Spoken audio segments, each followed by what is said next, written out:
Foco, análise de exercício. E hoje nós vamos dar uma continuidade ao que nós já discutimos semana passada, continuando, portanto, analisando o exercício de flexão do joelho bilateral na mesa romana. Depois da nossa vinheta você vai dar uma sequência nesse vídeo que nós vimos semana passada, analisando outros aspectos desse exercício. Acompanhe a videoaula de hoje.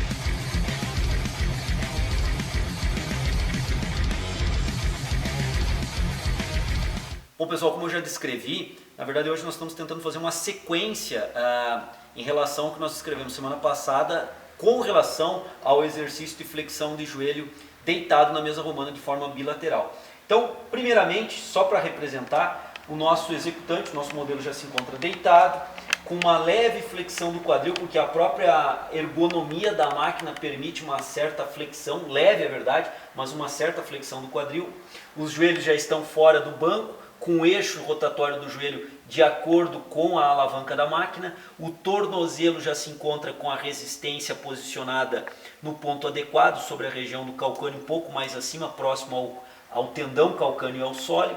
O tronco do executante já se encontra deitado, completamente relaxado sobre o banco do aparelho, os cotovelos apoiados no suporte do banco do aparelho e as mãos segurando as barras de equilíbrio que tem à frente para estabilizar bem o corpo. Então o indivíduo já se encontra completamente estabilizado, completamente posicionado no exercício de flexão do joelho bilateral em mesa romana. Agora, Caio, executa aí 2, 3 flexões para a gente caracterizar. Então o exercício é esse que nós estamos vendo agora aqui. Uma flexão do joelho bilateral, aonde nessa flexão do joelho nós temos um trabalho dos isquiotibiais. Agora o que eu quero... Relaxa um pouquinho, Caio. O que eu quero chamar a atenção de vocês no vídeo de hoje é com relação ao movimento pélvico que normalmente ocorre associado ao movimento de flexão do joelho. Normalmente nesse movimento pélvico há uma anteversão pélvica e uma acentuação da lordose lombar, principalmente no final da flexão do joelho. Então nós vamos tentar perceber isso agora aqui com o Caio. Vou colocar a mão sobre a pelve dele durante a execução. Então vamos lá, Caio. Executa aí o movimento. Isso, faz o teu movimento normal como a gente fez antes, né? Então vamos ver se vocês conseguem perceber isso pelo vídeo. Aqui ao vivo a gente consegue perceber muito bem o movimento da pelve. Vejam bem, aqui ele começa a executar o movimento, faz uma anteversão pélvica, principalmente no final do movimento, e aqui ele volta com a pelve em outra posição, na posição mais neutra. Ok, baixou, segurou, esse é o movimento. Vejam bem, os isquiotibiais, eles são, como a gente já comentou no vídeo anterior, eles são flexores do joelho, são extensores do quadril e retroversores pélvicos. Então a tendência quando os isquiotibiais contraem é de produzir uma retroversão na pelve. E por que ocorre justamente o contrário, principalmente no final da flexão do joelho? Ao invés dessa pelve fazer a retroversão, ela faz a anteversão, a pelve roda em anteversão para alguns indivíduos mais acentuadamente, para outros indivíduos nem tão acentuado. Então essa pelve ela roda em anteversão e ao rodar em anteversão ela acentua a lordose lombar. A lógica que nós temos que entender aqui, faz a flexão aí, Caio, por favor. Conforme o Caio vai fazendo essa flexão, os isquiotibiais entram em insuficiência ativa.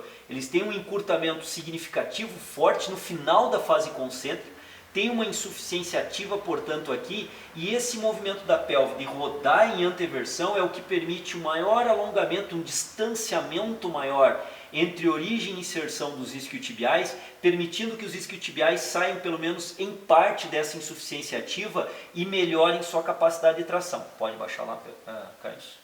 Então vejam bem, a pelve nessa posição nós temos uma determinada distância entre origem e inserção dos isquiotibiais.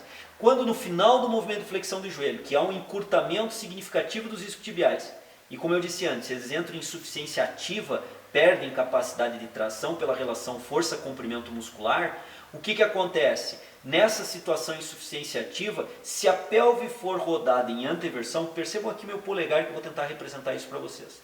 Origem e inserção dos isquios, por exemplo, pode ficar normal aí, Caio.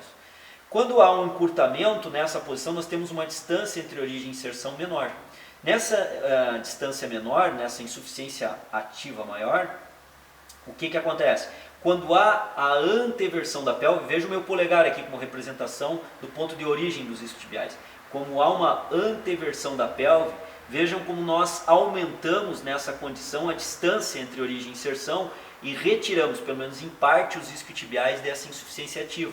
Essa insuficiência ativa ela é criada pela relação força-comprimento do músculo. Então, quando o músculo está muito encurtado, ou quando ele vai encurtando, ele vai diminuindo sua capacidade de gerar tração.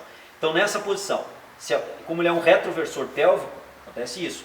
Há uma diminuição dessa distância, há um encurtamento dos isquiotibiais e há uma diminuição dessa distância. O recurso do corpo para continuar produzindo o movimento, mesmo em insuficiência ativa, é fazer essa anteversão pélvica. Portanto, vejam bem o meu polegar, se afastando do outro ponto, aumentando o comprimento muscular, mesmo que pequeno esse aumento do comprimento muscular, retira parcialmente ou completamente os isquiotibiais da insuficiência ativa, permitindo que esses isquiotibiais então tenham um poder de tração um pouco maior do que se não houvesse essa anteversão pélvica. O problema dessa anteversão pélvica é que ela tende a acentuar a lordose lombar. E quem faz essa anteversão pélvica são o quadrado lombar e músculos lombares. Então, uma tensão mais forte sobre a musculatura lombar, há uma tensão mais forte sobre o quadrado lombar, há uma tensão mais forte sobre eretores da espinha na região lombar e na fáscia aponeurose lombar que fica nessa região. Então, nós temos uma sobrecarga lombar devido a esse movimento da pelve em anteversão, para fugir um pouco dessa insuficiência ativa dos isquiotibiais e permitir o final da flexão do joelho nesse exercício trabalhando os isquios. Se o indivíduo tem a região lombar bem fortalecida, isso não é um problema, ele consegue sustentar bem essa tensão, por isso também é importante o fortalecimento da região lombar.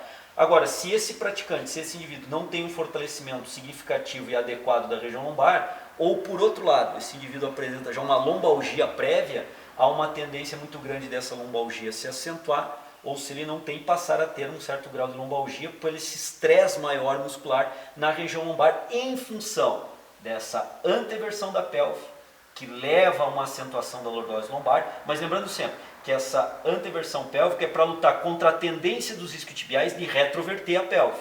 E ao retroverter a pelve, a insuficiência ativa dos isquiotibiais se torna ainda maior. Então essa anteversão é o recurso fisiológico mecânico do corpo para executar com melhor eficiência esse exercício.